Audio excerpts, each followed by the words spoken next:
Welcome to the Montgomery College first ever Narcan training event. We are so excited that you're here with us tonight. My name is Dr. Joanna Kilby. I'm head of the Community Health Program here at Montgomery College, and I will be your moderator tonight. There's a lot of places you guys could have been this evening, and the fact that you're here spending the evening with us tells me that you really understand the issues in this community and you want to be part of a solution, and I just commend you for that. That's an admirable thing to spend your evening here with us. There's a lot of people that put an event like this together. One person doesn't do this, and so let me just give you a list of some of the people who've collaborated with us, and some of you have seen them out in the hallway already, and you'll get to see them afterwards, and we'll have some food out there for you too after the event. But a number of people in the community and the county have come to help us and join with us for this type of event. And there's a couple people I just want to call out because their names aren't on here. There's two people who did everything behind the scenes that you'll never see and they'll never get credit for. I just want to thank Kayla Yost from our Student Life, Germantown Student Life, and Tanya Adelman from our Office of the Vice President and Provost. Wonderful people who put together all the details. I also want to thank our lifeguard at the Germantown campus who really initiated this event. His passion for our students and their safety really initiated this whole thing, and his name's Mr. Edwin I always pronounce the name wrong, Simbrana. So thank you as well for that. So at this point, there's another person who is here joining us. We've had a couple people come and want to support our event. I want to introduce Montgomery County Council Member at Large, Mr. Gabe Albornez. Since 2018, he has championed a lot of causes that other people have not championed, and he wanted to come out and support us in this event tonight, and we really appreciate that. And he's highly qualified because he is also the chair of Health and Human Services, the committee, and he served previously on the Public Safety Committee. So he understands the issues that are affecting our community, and he understands how they affect us personally. So join with me to give a warm welcome to Mr. Albornez.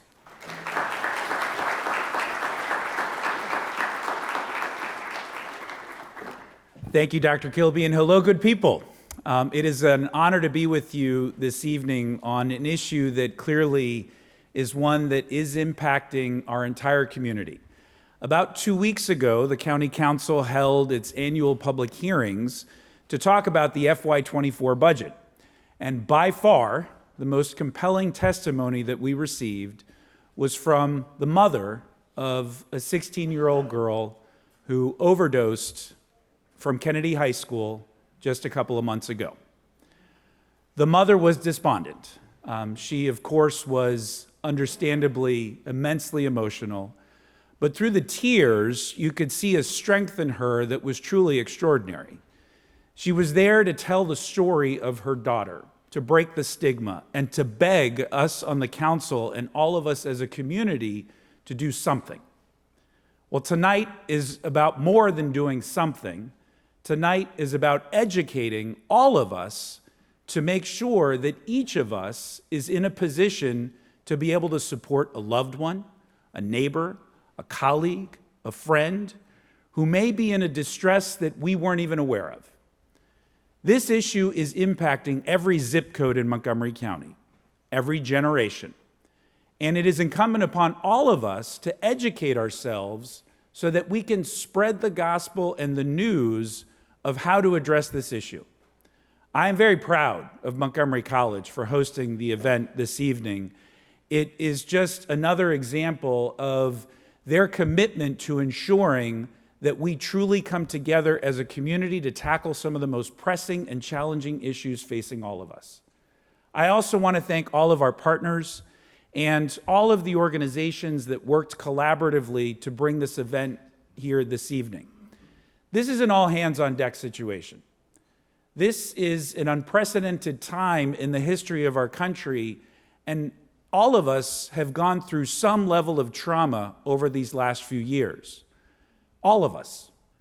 But those that are more vulnerable have gone through even more. And so tonight is about not just educating ourselves, but carrying the important information that we receive today out into our community. The County Council is committed to supporting and ensuring that all of the community-based organizations, the nonprofits, all of the county agencies, everyone who is involved in providing solutions has the resources and support that they need. And I do want to thank law enforcement, who is very much on the front lines addressing this issue. Our Montgomery County Police Department has been a strong partner and will continue to be a strong partner and an important part of that solution. So thank you all again. Without further ado, I want to turn it back to our incredible host this evening, and she will, of course, introduce the rest of our panelists tonight. Thank you very much.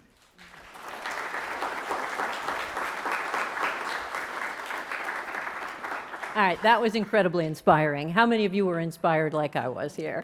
It was very good. You know, I did want to ask, I mean, we're all here for a reason. Let's just have a show of hands. How many of you out there know someone who's been influenced or affected by fentanyl or opioids? And I'm going to put my hand up. Okay, so it's at least half of you, if not more. And this just shows what an issue it is. I mean, it is a universal problem for all of us. So, so thank you so much. That was wonderful. All right, we are going to now introduce and bring up our panel. We have, when you guys registered, there were questions you were allowed to ask. We put all those questions together and created a panel set of questions, and I'm going to introduce the three panel members who we're just going to take a few minutes and address some of those questions that many of you had. So first, I'd like to introduce our student representative, Victor Budasov. Once again, killing names, I apologize. He's a student representative. He's a mental health major here on campus. He's also been in several of my classes, and he's going to represent the young adults and the MC students on our panel. So you can come and grab a seat.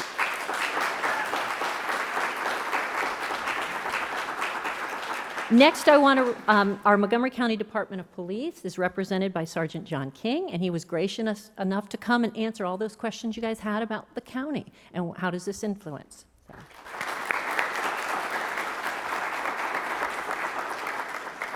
And last but not least, Mr. Adam Reed is going to come up. He is our MC Director of Public Safety, Health, and Emergency Management, and he's going to represent what we're doing as a college.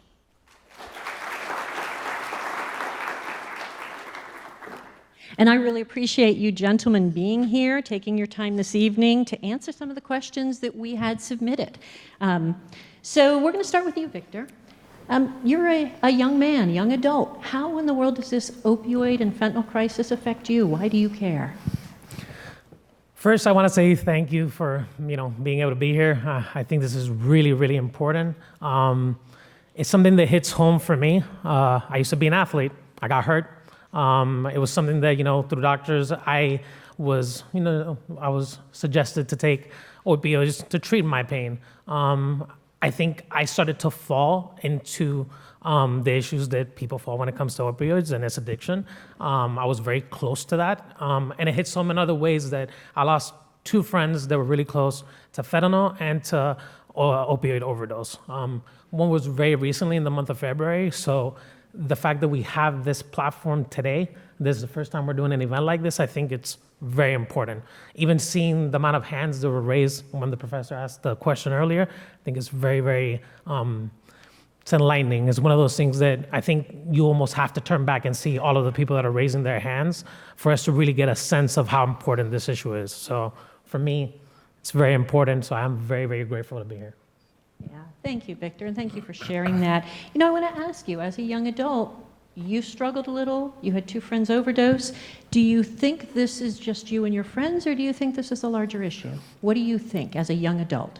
Clearly, it's a larger issue. We've seen it. We already saw it by everybody's hands that were raised, and I think that it's something to know that it's not somebody that's like morally failing themselves. It's something that addiction could happen to anyone. So I think being in this position where we're seeing, these super drugs come onto the streets, they're more addictive, they're more potent. I think these are the things that, are really attacking our youth. So I think if we're able to have these conversations, knowing that this is something that can happen to multiple people, and having that tact, being able to retract from social media, being able to actually ask somebody, hey, how are you doing? Actually, how are you feeling? Like I know the daily stuff that happens, but how are you? So I think getting back to that and seeing how many kids are going through stuff, it's really important that we have that tactfulness. Technology, I think it's pushing us away from that, especially now with AI.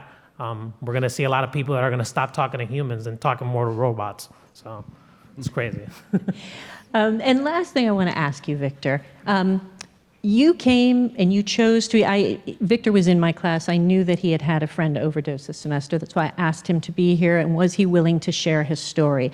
And this is a vulnerable time for him. This is a hard thing for him. But he came because he said he wanted to educate people. So let me ask you, Victor. You've got the platform. What message do you want to give? What do you want to give? The fact that this could happen to everyone, I think, the access to being able to have all of the information in 2023, but not using it is an issue. So the fact that we have now a place, a platform, an event that's gonna actually put the thought to action, I think is really, really good. That's why I'm here. I am one that because I went through that and I had friends that actually passed away, I want to be able to know how to use Narcan. If I'm able to be in a situation where I know somebody is struggling or somebody that can save a potential life, best believe that I'm going to be in that position to do that. And if I have the tools to do so, I'm going to have them equipped. Why not? So that's what makes me come here. Thank you so much. And that, I think it really helps us. It helps us to hear a different perspective in someone who's been through it and a young person. What's going on in society right now. So thank you so much, Victor. Sergeant King, you're next. You're up on the agenda. We really appreciate you coming out. There were so many participant questions that were at the county and statistics in the county. So I'm going to open the floor for your first question. What is the extent of this crisis in Montgomery County? Excellent question. Again, good evening. My name is Sergeant John King. On behalf of Chief Marcus Jones, I appreciate the opportunity to speak with you today. Prior to my current assignment as the supervisor of the Behavioral Assessment and Administrative Unit with the County Police, I was a detective in our Special Investigations Division for 7 years. So my primary task at work was investigating drug crimes as well as human trafficking. To expand upon your question, ma'am, what to the extent of fentanyl and opioid overdoses are happening in Montgomery County? Non-fatal overdoses are up by 87% from 2022. We had 61 in all of 2022. We currently have 114 so far in 2023. Fatal overdoses are up 43% from 2022, from 28 in 2022 to 40 so far, and we're only 4 months in. So far, all of the 2023 fatal overdoses have some sort of fentanyl in the toxicology reports. So there are other drugs sometimes in the system, but all of them so far, all 40 of the fatals all have fentanyl in them. There have been 11 youth under the age of 21 that have non-fatal overdoses in Montgomery County Public Schools this year. And that's the ones that we know about. That's the ones that have been reported to the police because of the access to Narcan, which is a great thing. Sometimes people are hesitant to actually let the police know. And that's something that this platform, like we were talking about, is a great opportunity to say, hey, it's not a crime to let us know when somebody is injured or somebody needs our help. We want to provide them aid as quickly as possible. I speak for both the county police and fire rescue. So those are the biggest parts of the extent of fentanyl and opioid crisis right now. Yeah, that's very enlightening and it's very discouraging. How many of us are shocked and discouraged by those statistics? Yeah. So we appreciate you sharing them. So let's go on to question number 2. What can the Montgomery County Police do? It's a huge problem. It takes all of us, but what are you guys doing? Excellent question. So my current unit is in charge of it's called the Community Opioid Prevention and Education Trailer. It's called COPE Trailer. It's essentially like a storage container that has been made into a bedroom where we provide citizens, adults mostly, the opportunity to walk through and kind of look at places where youth may hide drugs. So this is a hands-on opportunity to kind of educate themselves about early prevention. And so to look, this is going to sound silly, underneath the top of the bathroom, the toilet in the bathroom, you know, or underneath inside of coffee containers and stuff like that. We also have a drug tip line to the community that is for anyone to anonymously give information. And that's, again, it's stuff that we are responsible for to let the community know that it's not a crime to report it. Please tell us, we want to help. We have district community officers who have teamed up with both Montgomery County Public Schools and HHS to provide presentations to HOA communities as well as other community groups. I did one last week for the African American Liaison Committee, which was really well attended.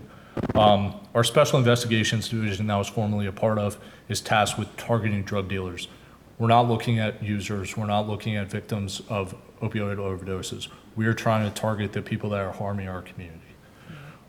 It's also important that the community understands that we as the police, even though we're dressed in uniforms and stuff, we're empathetic.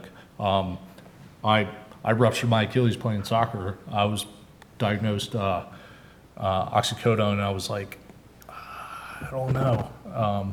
So we have peer support that we offer to our officers. We also have a mobile crisis team that can go out, as well as in conjunction with MCPS grief counselors that go out to locations and that provide support for families who have victims that have fallen to the opioid epidemic. And finally, in regards to Narcan deployments, we actually don't have a lot of numbers because fire rescue is typically the first on scene, and they're the ones that deploy Narcan. The majority of officers, I carry some in my car. It's also at our supply depot and everything. A lot of us have Narcan in the cars. So whenever we can, we deploy them as much as we can to help. And again, transfer it over to fire rescue and they go from there. So. Yeah. Very good information, and it's really exciting to see all the things that all the programs that you have and stuff that maybe we should be taking advantage of in the county. I'm going to ask you like I did for Victor. You've got a forum here. What would you like to tell us? What else would you like us to know? Sure. The idea that kids and adults are accidentally taking pills and overdoses is not new. This has been happening for a long time. When I would present to our state's attorney's office and things like that, Baltimore has been the heroin center for generations, right? And so we're in close proximity. So it's the heroin epidemic, and the fentanyl's newer, but opioid epidemic is not really anything new, but it's very much in the news. We know that 83% of suspected oxycodone tested in our lab, this is data that I got this morning, is actually fentanyl. 83% of oxycodone is fentanyl, and that's of grave concern. And that, to kind of turn it around the other way, kids are actually seeking these out. Because if you had a rocket ship that could go to the moon, but then you had a parachute that could make sure that you fell safely back to Earth, why wouldn't you take that trip? And that's a kind of weird way that people need to think about, like, if taking these laced drugs and you have Narcan, why not take that trip? So it's a double-edged sword. But again, we emphasize that Narcan is a great thing. We need to be educated on how to use it, and we as the police are here to help. Thank you so much. Thank you so much for sharing all of this. The new statistics were really interesting, I think, for many of us. And the fact that you guys are really a partner and want to help, and it's not, sanction-based as much as empathy-based care. And finally, Mr. Reed, you're our, let's see, make sure I get your title right. You're our MC Director of Public Safety, Health, and Emergency Management. So you're kind of in charge of all this stuff here. So tell us, what is MC doing? We've heard what the county's doing. What are we doing here? Yeah. So I think that this event, right, is a great example of what we're doing. We've been doing bits here and there, and ensuring that we are able to address and respond to community issues. So for several years, our public safety officers have been trained and carry and have access to Narcan. So we've had Narcan on our campuses for several years, and folks that are trained to respond and administer in the event that we would have an overdose. Fortunately, we have not experienced that, but not to say it's something that can't happen. Recognizing that we serve the community, right? This is not just Montgomery College, an islands on their own, right? We are embedded in Montgomery County and several neighboring jurisdictions. Exactly as the councilman said, it's, you know, this is our duty, right? To support our community beyond just our students. So when we look at what we can do, really direct outreach, right? So we've been doing outreach with our students in different modalities, you know, from online training for new students that come in to tabling and events and having our community partners come in and set up tables and events. So, you know, that's great, but, you know, you can always do more. So tonight is a wonderful example of being able to do more, and we will continue to do more. We've been very fortunate to synthesize wonderful partnerships with the county, all of our county agencies, Rockville Goes Purple, you know, and just to name a few, and some of the nonprofits in the county that provide us the supports and areas that, you know, can really help bolster and get the word out. We have a large population, a large community, and this is a wonderful forum for it. In addition, you know, we've really signed on with the Montgomery County Overdose and Substance Abuse Intervention Team, which is a work group that the county hosts and puts together. So getting involved with that, right? Getting involved with them and finding other ways that we can support and continue as a college to really help bring a remedy to this this crisis as much as possible. And it's also exciting that earlier this year, the college received authorization from the Maryland Department of Health to conduct educational and training programs through the overdose response program. So that's the teaching, the providing, and being able to actually get those overdose Narcan canisters on folks and have them prepared for it. Great. So then I would say a good portion of you here are either MC students, MC faculty, or MC staff. One or two of our questions that came in are when we're done here, once Mr. Stevenson comes up and does his training for us, we leave with Narcan. Can we use it? Yeah, so folks that are trained, you know, in Narcan, absolutely. That's why we're here. That's why folks are here, to get the training, right? To get the Narcan, get the knowledge, the information.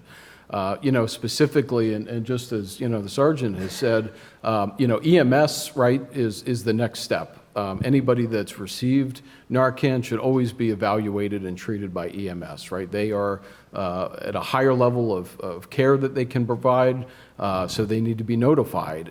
If we were to have an administration of Narcan on campus, it's beyond critical that 911 is notified and our public safety, our internal public safety for the college is notified. And of course need to be contacted and told if that is something that happened, if someone was provided overdose reversing you know, medication. Folks have asked also, you know, about are there coverage, right? You know, what happens if something happens, right? Mm-hmm. The Good Samaritan law is what covers individuals, right, for administration of naloxone. We know naloxone does not do harm. We know it only can repair and reverse an overdose, potentially reverse an overdose. So those are important points, I think, for, you know, folks to be aware. And that's great for us who are faculty, students, and staff here at MC to know, or if you're visiting. Final question for you. This is your forum. You're the man in charge. What's our future look like? What else are we going to do? Yeah, so first and foremost, continue, right? We have to continue the work that we're doing. We have to continue to expand. This forum is an outstanding example. You know, we need to do more. We need to continue to do more, and we will do more.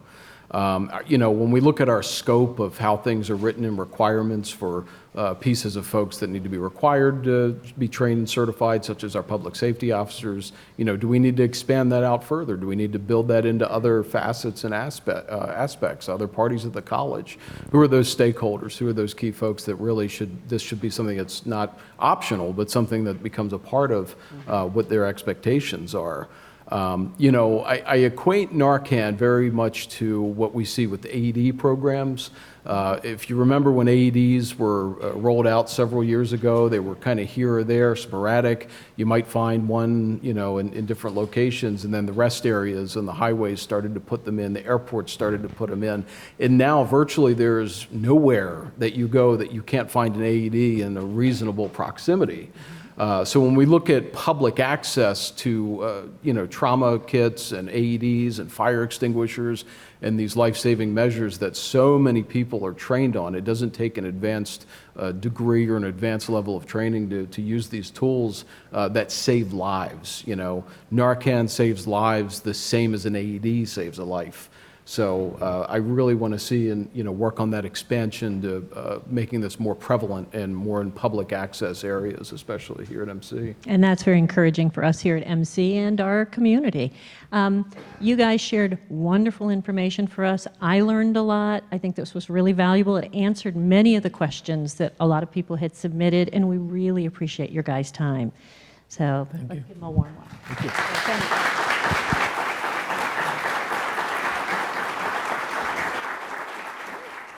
All right, now we get to the training. It's time to get trained. So I'm going to introduce Mr. Ben Stevenson II. Let me make sure I get his title right because I just accidentally knocked off the slides. He is the manager of prevention and harm reduction for the Montgomery County Department of Health and Human Services, and he has graciously come out to do the training for us, and they are providing the Narcan kits. When I asked Mr. Stevenson, I said, how many of these have you done? He kind of laughed. He goes, I don't know. And so he basically thinks from 2016 when he started doing these training, 200, 300, maybe more. So I think we are in wonderful hands with him, and he will finish answering those questions that were submitted in his presentation. So let me pull it up for him and let him get started on our training. You can go back on it.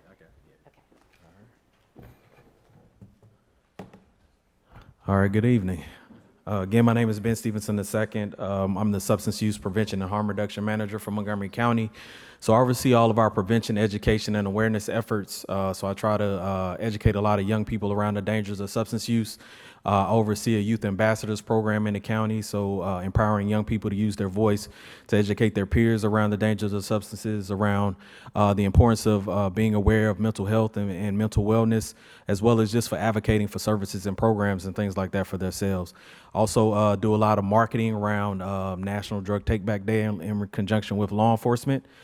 Supported in Montgomery College in regards of acquiring their drug take-back boxes, which I think a lot of people were able to utilize yesterday.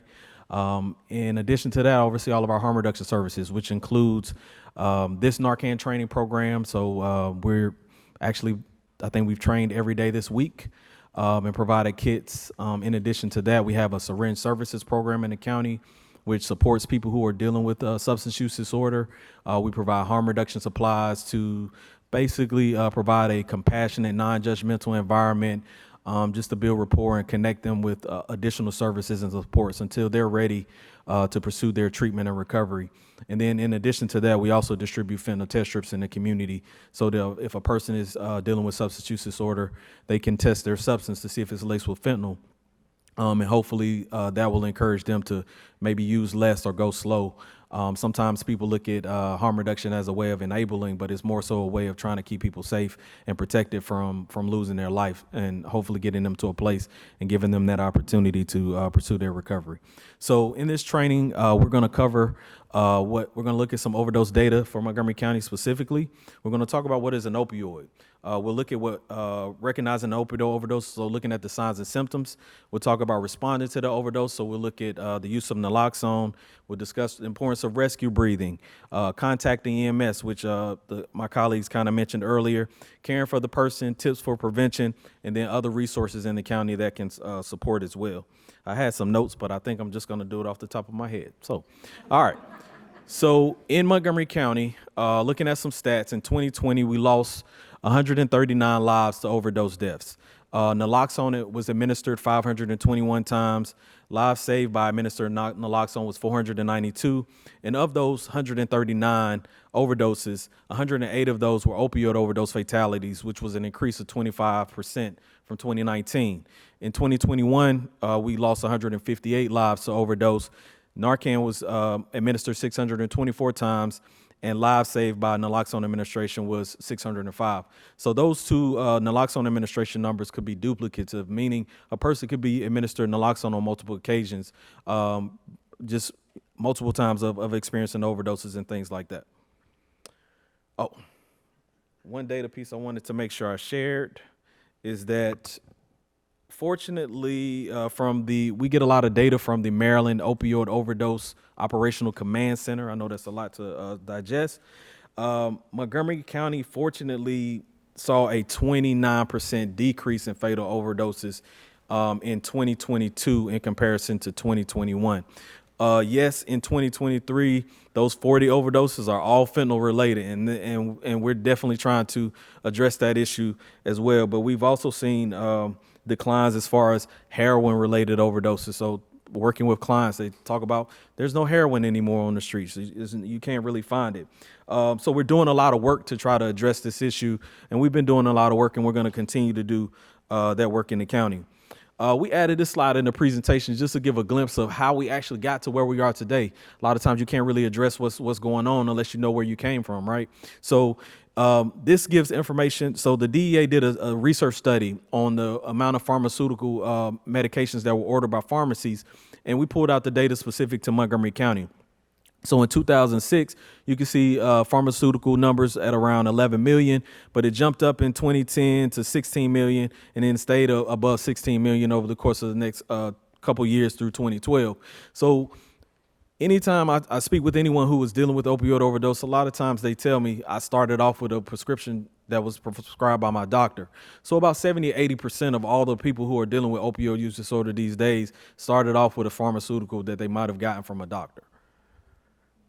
I also recommend a documentary called The Crime of the Century, which was put out by HBO. Tells you a clear depiction about how we got to where we are. Talks about the Purdue Pharmaceutical Company, about the Sackler family, and definitely the challenges that we're experiencing. So looking at what is an opioid.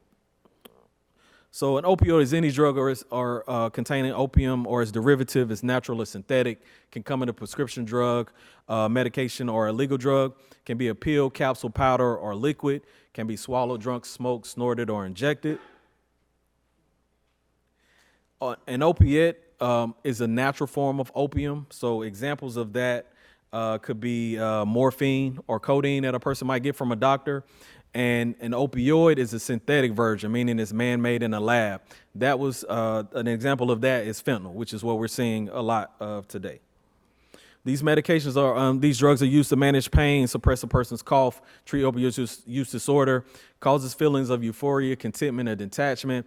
And one key thing to think about is the effects can last in the body between 3 to 24 hours, depending on how what type of opioid a person takes. And in excessive amounts, an opioid suppresses a person's ability to breathe. So thinking in terms of your immediate release, opioid medications, you got oxycodone or hydrocodone. You might know the name of Vicodin. Those can last in the body about 4 to 6 hours. Then you have extended release medications like your Oxycontins and morphine, which you might get prescribed in the ER. Those can stay in the body between 12 to 24 hours. And then your drugs like heroin and fentanyl can be in the body between 3 to 5 hours. So, which of course is a lot stronger than those other opioids that I mentioned. These here are just some examples of these prescription opioids. So you got oxycodone, hydrocodone. So oxycodone is the most commonly misused and abused prescription medication in the country. Hydrocodone is something you might be prescribed if you have a tooth removal or tonsil surgery or something like that. You also have oxymorphone, which is the brand name is Opana, which we never really see much anymore. And then you also have hydromorphone, which is coined the name of hospital heroin. Other examples, you have morphine. So morphine is a base opioid, which all other medications are pretty much created. Thinking in terms of how strong it is, heroin is about 3 to 50 times stronger than morphine. Fentanyl is 100 times stronger than morphine. And then you have carfentanil, which is an animal tranquilizer, which is about 10,000 times stronger than morphine. And then there's another animal tranquilizer that we're seeing out that's in the drug supply called xylazine, which Narcan isn't even effective on. You might have seen imagery on, say, social media in other cities across the country. Codeine, of course, is the prescription stream medication, cough medication. What people do is they'll mix it with a soda or some kind of hard candy to mask the nasty flavor of it, but they don't put it in the same class as an opioid. And a lot of times when people use codeine excessively and they stop, they experience some of those withdrawal symptoms with codeine, which is seizures. And a lot of people don't associate that with codeine use, excessive codeine use. Then you also have methadone and buprenorphine, which are your opioid antagonists, which are used to treat opioid use disorder. We put this image in here just to give a clear depiction of what a lethal dose of heroin and what a lethal dose of fentanyl looks like. So you can see it only takes a few grains of fentanyl to kill a person. And unfortunately, this drug is being used and laced with other substances or just pressed to look like other substances. And people are utilizing it, not knowing it is fentanyl or knowing that fentanyl is in the substance that they're using as well. But you also have prescription strength fentanyl as well, which is prescribed by to a person who might be dealing with end-stage cancers, pain, or some kind of habitual pain and things like that. The top image on the right, you have a transdermal patch, which is actually the only way I've seen research that shows that fentanyl can soak into the skin through a transdermal patch. So a person will wear this patch for about 48 to 72 hours, but it'll still have about 50% of the medication in the patch. So a person comes in contact with it, they're not prescribed fentanyl, they could experience some of those ill effects from that fentanyl. And then you also have the young boy in the screen who has a fentanyl lollipop, which of course might be prescribed by a doctor as well. But recently, as of probably like last spring, we might have seen imagery around rainbow fentanyl. Which was very scary at one point because it was around Halloween and people were very fearful of it, thinking it might be mixed with candy and things like that. But just because it's very brightly colored, pressed to look similar to like the ecstasy pills that people might take or the Percocet, Perc 30s and things like that. So pills, powder. Also, you can see the image there looking like blocks of sidewalk chalk and things like that. So you might come in contact and not even know exactly what it is. And then, of course, everyone knows pretty much about heroin. These are just some slang terms, not really indigenous. But I think at one point in time, we were mainly seeing the white powder heroin that was detrimental. But at that time, people were mixing things with the heroin, which was wreaking havoc on the body as well. All right, but of course, you got your non-pharmaceutical fentanyl, illicitly produced synthetic drug, can look just like a pill, can be powder form similar to heroin. And we know that fentanyl plus heroin is a very deadly combination, 100 times stronger and more potent as well. So then you also have your counterfeit pills. So criminal drug networks are mass producing these fake pills, falsely market them to legitimize prescription pills. I heard a few weeks ago someone talking about the shortage of Adderall in the pharmaceutical supply and the fear that people may access the street Adderall thinking it's the same thing, but 10 times out of 10, just like the officer said, when you test these drugs, they have fentanyl in them. So a lot of times, anything you find on the street is going to have fentanyl in it. You have your Percocets, they look just like Percocets. You have your Xanaxes, they look just like Xanaxes. You have your Adderalls, you have the ecstasy pills. You have all those different pills because what these drug networks are doing, they're pressing these pills to look just like the pharmaceuticals you might get from a doctor. And people are thinking, oh, it's similar to what I got from my doctor, so it must be safe. But that is not the case. So recognizing that opioid overdose. So what happens is an opioid overdose happens when the toxic amount of an opioid overwhelms the body's ability to handle it. So this happens when a person uses an opioid alone or they mix it with other drugs like alcohol, benzodiazepines, cocaine, and other things like that. What leads to the overdose is respiratory failure. So it's lack of sufficient oxygen in the blood. The vital organs like the brain and heart start to fail, and it leads to unconsciousness, coma, or death. So one of the key pieces to surviving that opioid overdose is breathing and oxygen, which I'll get to in a moment. Some of the signs and symptoms to look for when a person is experiencing that overdose is slow, shallow, or no breathing at all, unresponsive, unconscious, loud snoring or gurgling noises. So meaning that they're sounding as if they're gasping and they're trying to breathe. The body could be limp, meaning they don't have control over their being able to sit up and things like that. Lips, fingertips could turn blue or gray. Skin could be pale, gray, or clammy, and pulse could be slow or erratic. So responding to that overdose. So one of the main tools that we use to respond to an opioid overdose is naloxone, or the brand name Narcan. So it's the medication that's used to reverse the opioid overdose by temporarily restoring breathing. This medication wears off between 30 minutes to 2 hours. It's safe for children and pregnant women. There are various delivery mechanisms. So you have intramuscular, intranasal, or intravenous. In Montgomery County, we only train and we only provide the intranasal version. So if you've ever had allergies, which when I moved up north from North Carolina, I got allergies, and I've used Flonase. If you've ever used Flonase before, that's the same mechanism you would deliver the Narcan to an individual. No potential for misuse, no effects on someone who hasn't taken an opioid. So sometimes if a person runs into someone who's unconscious, then they may administer Narcan to rule out if it's an opioid overdose or not, and then proceed to the subsequent other life-saving strategies. Naloxone is only effective in reversing an opioid overdose. So if it's an overdose on just cocaine or on another substance, then naloxone is not going to be effective. So storing naloxone. So we recommend to not open the naloxone until you're ready to use it. Store it in its original packaging. Keep it in at room temperature. But there's been some new research that has come out to let us know that you can leave it in your car and things like that, and it won't really be damaged by the extreme heat or cold and things like that. Keeping it safe away from children and pets.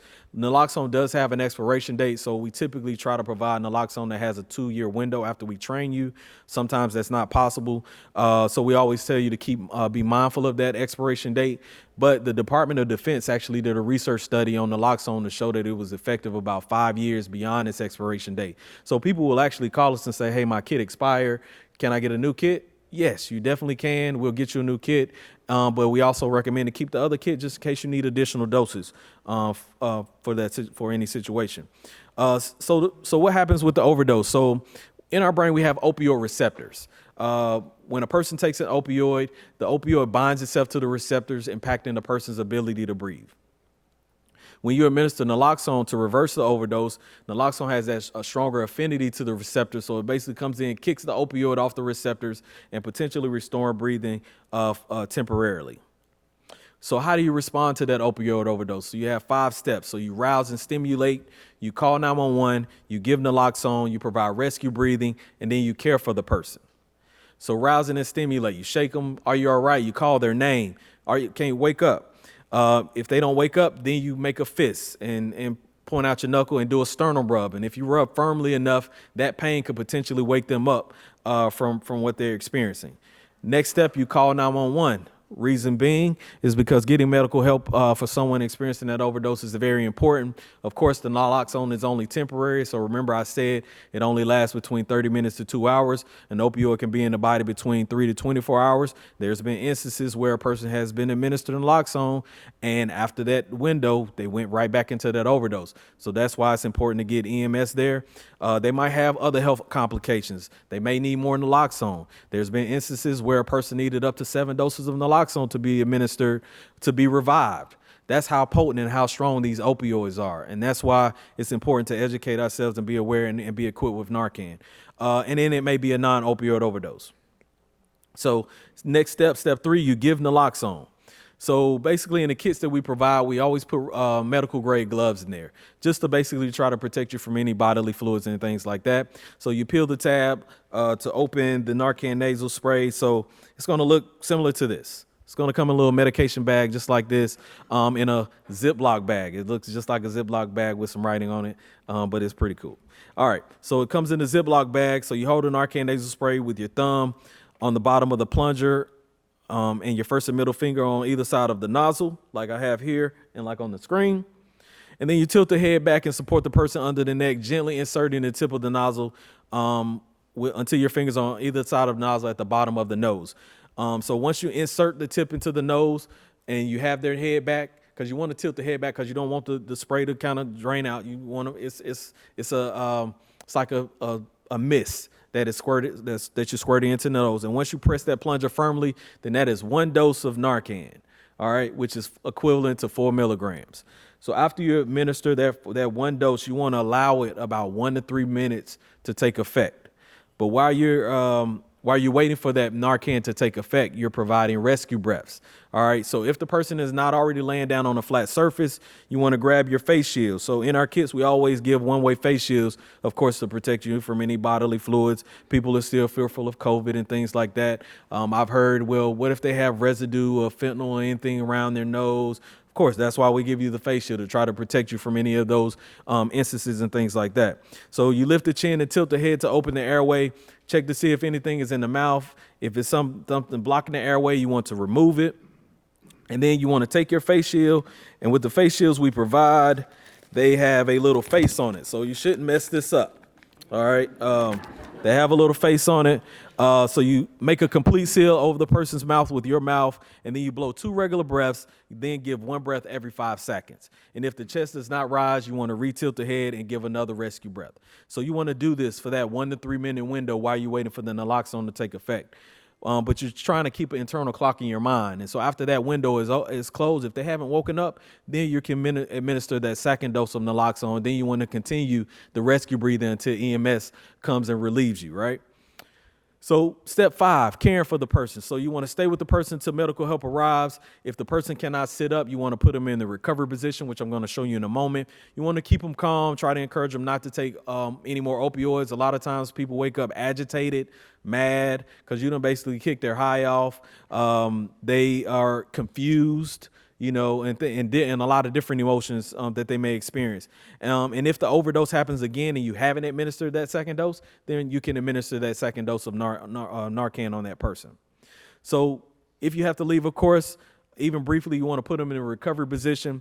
This keeps the airway clear and prevents choking or aspiration of vomiting. One of the withdrawal symptoms from an opioid is vomiting.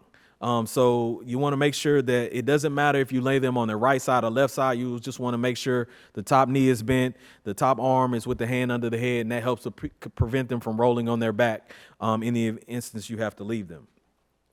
If you administer naloxone, we always recommend that you contact Poison Control, just because they help collect data, and that helps the state to continue to fund programs like this so we can provide Narcan for free. If you've been made aware or watching the news, you notice that FDA just approved naloxone for over-the-counter. We don't know how much it's going to cost. I've heard in the range of $100. I've heard different things, but longest we have an ORP in Montgomery County, we'll continue to provide it for free. Tips for preventing. So these are just mainly some risk factors associated with opioid overdoses. So the quantity, so starting slow and going slow, the quality, so same supplier, trusted supplier, getting it from different places. So we always say use fentanyl test strips to try to test to see if the substance has fentanyl in it. But I'm telling you 10 times out of 10, it probably does. Using alone. So we always try to help encourage people to have prevention plans in place. So in the instance you're going to use, or if someone you know is going to use, you want to have the ability to check on that person just in case they overdose. First use, so a lot of overdoses happen when a person is recently released from a treatment program or recently released from incarceration or something like that. So those recent abstinences, mixing drugs, of course, age, and physical health. All right, so some key resources. So one of the key resources that was already kind of shared was the Good Samaritan law. So this law protects any individual who is assisting in the emergency overdose situation or the individual who is experiencing the emergency overdose situation. So if you have 3 friends together and one person is using and that one person overdoses and those other 3 friends are there, if one person calls 911, if one person administers naloxone, if another person does the rescue breathing, and then you have the victim, all of those individuals are protected under the Good Samaritan law. And I've confirmed that with the state's attorney's office. So it does not protect anyone who is witnessing the overdose. So if you're just witnessing, then that person was not protected. But of course, law enforcement is still going to try to gather data because they're trying to go after the supplier. They're trying to get the supply off the street and things like that. So how to get naloxone? So completing a training, which you're doing right now. You can get it from a pharmacy, which of course there may be if you use your insurance, there may be a copay associated with it. And then of course, our syringe services program, which is located in Rockville off of 1500 East School Drive. Local resources. So the county has access to behavioral health, which is our access point to mental health and substance use services.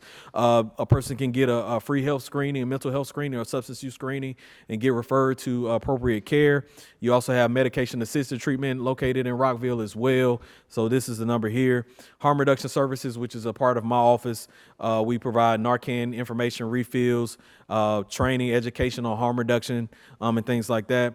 And then you also have peer support services. So you heard the officer mention how law enforcement is deployed out to all of the overdoses, where peers are also get an alert from fire and rescue to try to engage that client who has experienced that overdose and try to connect them with services and things like that.